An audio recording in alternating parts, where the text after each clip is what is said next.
May mensahe ang Diyos para sa iyo sa mismong sandaling ito. Hindi ito aksidente kung bakit ikaw ay narito at nakikinig. Sa gitna ng ingay ng mundo, may tinig na banayad ngunit makapangyarihan. Isang tinig na kayang bumago ng puso at magbigay ng pag-asa. Kung handa kang makinig, maaring magbago ang takbo ng iyong buhay ngayon din. Marami sa atin ang pagod na sa laban ng buhay at tahimik na nagtatanong kung may pag-asa pa. Marami ang sugatan ng puso at pakiramdam ay iniwan na ng lahat.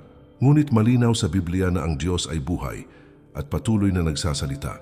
Hindi siya nananahimik, lalo na sa oras ng ating pangangailangan. Ang kanyang mga salita ay ilaw sa madilim na landas ng ating paglalakbay. Bago tayo magsimula, mga mahal kong manunood, iniimbitahan ko po kayo na mag-subscribe sa ating channel para lagi po kayong updated sa mga bagong videos na aking gagawin. Paki-like na din ito at share sa iyong mga kaibigan at baguhin natin ang ating buhay sa pamamagitan ng mga salita ng Diyos. Ang simpleng hakbang na ito ay maaaring maging daan upang mas marami pang kaluluwa ang maabot. Ang pagbabahagi ng mensahe ay pagbabahagi rin ng pag-asa. Tayo ay tinawag hindi lamang upang makinig, kundi upang magpahayag ng kabutihan ng Diyos. Sama-sama nating palaganapin ang liwanag na nagmumula sa Kanya. Sa Biblia, paulit-ulit nating mababasa na ang Diyos ay may mabuting plano para sa Kanyang mga anak. Kahit sa gitna ng pagsubok, ang Kanyang pangako ay nananatiling matatag. Ang Kanyang salita ay hindi bumabalik na walang kabuluhan. Ito ay tumatago sa puso at nagdudulot ng pagbabago sa buhay ng tao. Ang mensaheng ito ay hindi lamang para sa iba, kundi personal na para sa iyo. Ngayong araw maririnig mo ang 7 magandang balita na nais ipahayag sa iyo ng Diyos. Ito ay mga salitang magpapaalala na ikaw ay minamahal at hindi kailanman iniwan. Ito ay mga katotohanang magpapatibay ng iyong pananampalataya. Buksan mo ang iyong puso at isipan sa gagawin ng Diyos sa sandaling ito. Manatili ka hanggang dulo at hayaan mong ang Kanyang salita ang magbigay buhay sa iyong kaluluwa.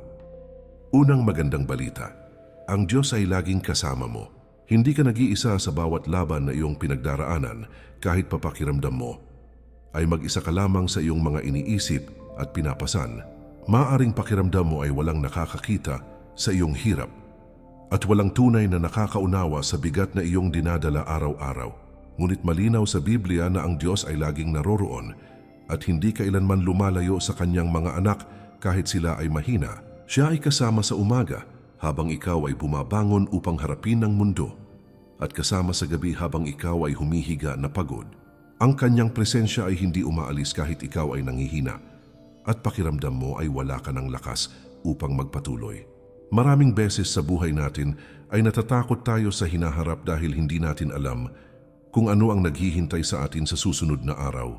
Nababahala tayo kung paano tayo makakalagpas sa mga pagsubok na tila masyadong mabigat para sa ating kakayanan bilang tao.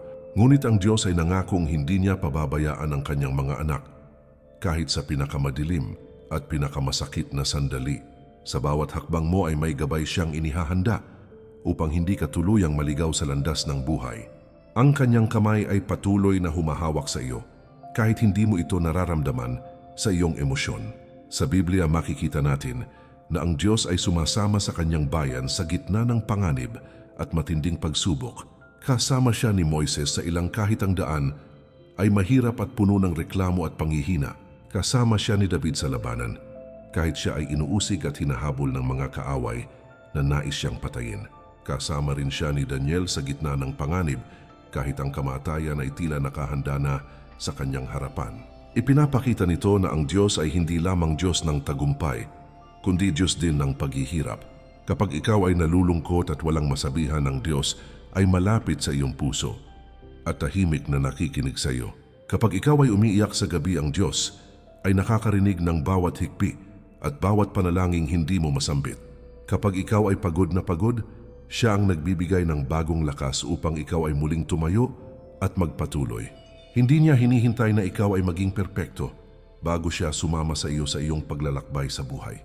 Ang Kanyang presensya ay biyaya na ibinibigay dahil sa Kanyang pag-ibig at hindi dahil sa iyong mga gawa.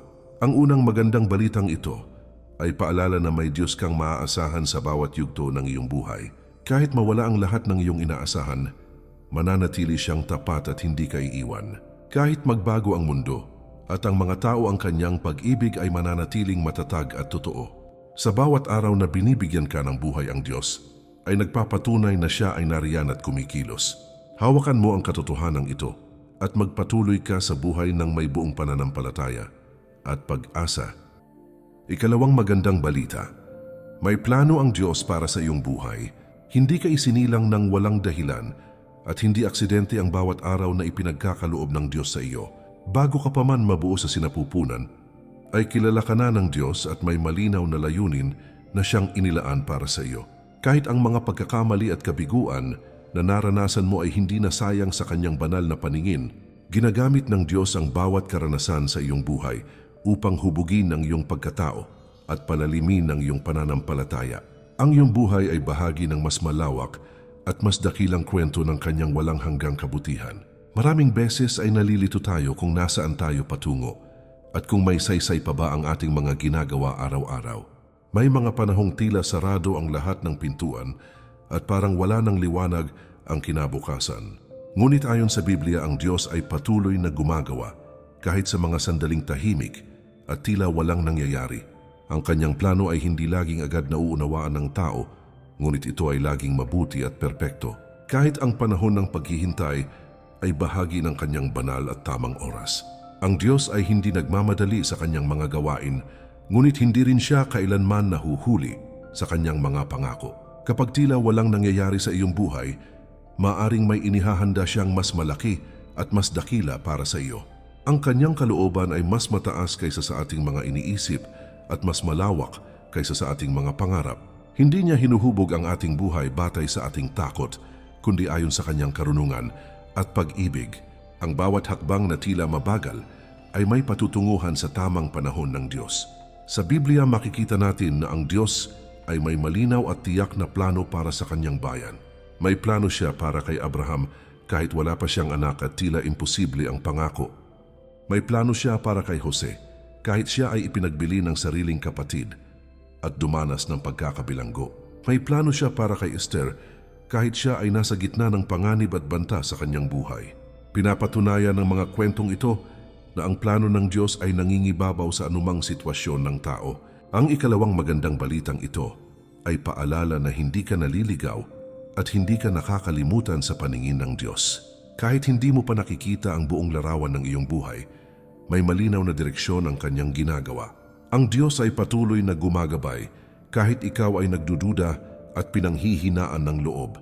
Ipagkatiwala mo sa Kanya ang iyong mga pangarap, ang iyong kinabukasan at ang bawat hakbang ng iyong buhay. Manalig ka dahil ang plano ng Diyos para sa iyo ay puno ng pag-asa ng buhay at ng Kanyang pag-ibig. Ikatlong magandang balita. Hindi ka kailanman iniwan ng Diyos. May mga sandaling pakiramdam mo ay nag-iisa ka at tila wala kang kasama sa mabibigat na laban ng buhay.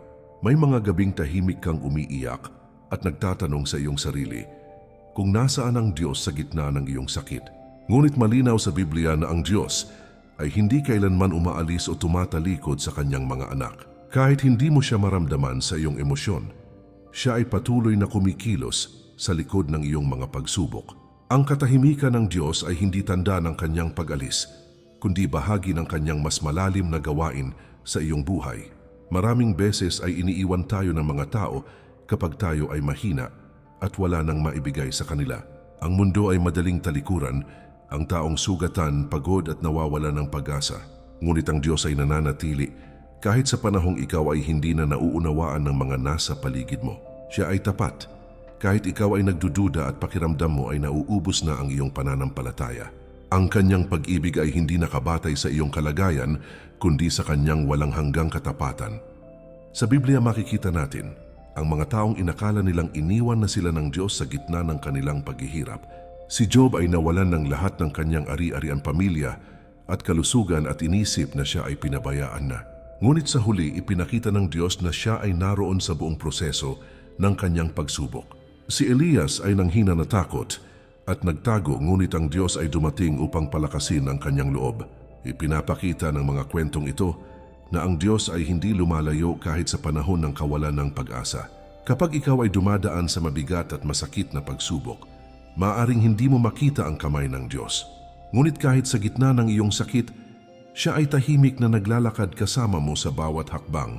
Ang bawat luha na iyong ibinubuhos ay nakikita at binibilang ng Diyos sa kanyang pag-ibig. Ang bawat panalangin na tila walang sagot ay naririnig niya kahit ikaw ay nanghihina na. Walang sandali sa iyong buhay na hindi saklaw ng kanyang presensya at malasakit. Ang ikatlong magandang balitang ito ay paalala na ang Diyos ay nananatiling kasama mo hanggang sa huli. Kahit iniwan ka ng mundo at ng mga taong iyong inaasahan ng Diyos ay mananatiling tapat. Kahit bumitaw ang lahat, siya ay patuloy na humahawak sa iyong kamay. Sa bawat yugto ng iyong buhay, siya ay nariyan upang gabayan, palakasin at buhayin muli ang iyong pag-asa. Manalig ka dahil ang Diyos na nagsimula ng mabuting gawa sa iyo ay hindi ka iiwan hanggang wakas. Ikaapat na magandang balita. Pinapatawad ka ng Diyos at binibigyan ka ng bagong simula. Maraming tao ang nabubuhay na may mabigat na konsensya dahil sa mga pagkakamaling nagawa nila sa nakaraan. May mga alaala na patuloy na bumabalik sa isipan at nagpaparamdam ng hiya at matinding pagsisisi sa puso. Ngunit malinaw sa Biblia na ang Diyos ay Diyos ng awa, habag at tunay na kapatawaran.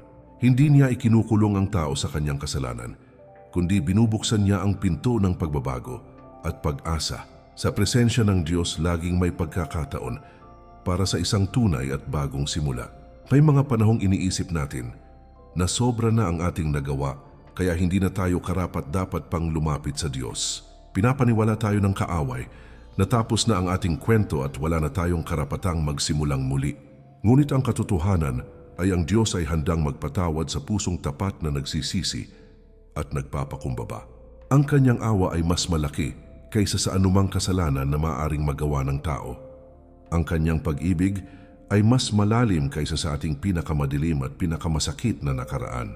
Sa Biblia makikita natin ang mga taong binigyan ng Diyos ng panibagong pagkakataon sa kabila ng kanilang kasalanan. Si David ay nagkasala ng mabigat, ngunit nagsisi at tinanggap ang ganap na kapatawaran ng Diyos. Si Pedro ay tumanggi kay Jesus sa oras ng takot, ngunit siya ay ibinalik at muling ginamit ng Diyos. Si Pablo ay dating umuusig sa mga mananampalataya, ngunit siya ay binago at ginawang dakilang lingkod ng Panginoon. Ipinapakita ng mga kwentong ito na walang taong lampas sa abot ng awa at biyaya ng Diyos. Kapag ikaw ay lumalapit sa Diyos na may pusong mapagpakumbaba at nagsisisi, siya ay tapat na nagpapatawad. Hindi niya ibinabalik ang iyong mga kasalanan upang ipamukha sa iyo ang iyong kahinaan at pagkukulang. Sa halip, hinuhugasan niya ang iyong puso at isipan at binibigyan ka ng kapayapaan. Ang kapatawaran ng Diyos ay nagpapalaya sa kaluluwa at nag-aalis ng mabigat na pasanin sa puso. Ito ang simula ng pagbabago na nagmumula sa kanyang biyaya at walang hanggang pag-ibig. Ang ikaapat na magandang balitang ito ay paalala na hindi pa huli ang lahat para sa iyong buhay. May pagkakataon ka pang bumangon, magbago at magsimulang muli kasama ang Diyos. Hindi ka hinuhusgahan ng Diyos batay sa iyong nakaraan, kundi tinatawag Kanya tungo sa mas mabuting bukas. Sa Kanyang kapatawaran may bagong lakas, bagong direksyon, at bagong pag-asa ang iyong buhay. Tanggapin mo ang Kanyang awa at lakaran mo ang bagong simula na Kanyang inihahanda para sa iyo. Ikalimang magandang balita, dinirinig ng Diyos ang iyong mga panalangin. Maraming beses ay nananalangin tayo at pakiramdam natin ay parang walang nakikinig sa ating mga salita. May mga pagkakataong tila bumabalik lamang sa atin ang ating mga panalangin at walang nakikitang kasagutan. Ngunit malinaw sa Biblia na ang Diyos ay nakikinig sa bawat panalangin ng Kanyang mga anak na lumalapit sa Kanya. Walang isang salitang binibigkas mo na hindi Niya naririnig o binabaliwala. Ang bawat panalangin ay umaabot sa Kanyang puso at itinatago Niya ito sa tamang panahon. May mga panahong hindi agad dumarating ang sagot ng Diyos, kaya tayo ay pinanghihinaan ng loob at napapagod. Akala natin ay tahimik siya dahil wala siyang pakialam sa ating kalagayan at pinagdaraanan. Ngunit ang katahimikan ng Diyos ay hindi kailanman tanda ng Kanyang pagbaliwala sa atin. Madalas ang Kanyang katahimikan ay paghahanda sa mas mabuting sagot na hindi pa natin nauunawaan. Ang Diyos ay patuloy na gumagawa, kahit sa mga sandaling tayo ay naghihintay lamang at nagtitiwala. Sa Biblia makikita natin ang mga taong matiyagang nanalangin at tunay na nakaranas ng sagot ng Diyos. Si Ana ay nanalangin ng may luha at kababaang loob at binigyan siya ng Diyos ng anak. Si Elias ay nanalangin ng may pananampalataya at nakita ang kapangyarihan ng Diyos na bumaba mula sa langit. Si Jesus mismo ay nanalangin at nagturo sa atin na magtiwala sa Ama sa lahat ng bagay. Ipinapakita ng mga halimbawang ito na ang panalangin ay may kapangyarihan kapag ito ay mula sa pusong may pananampalataya.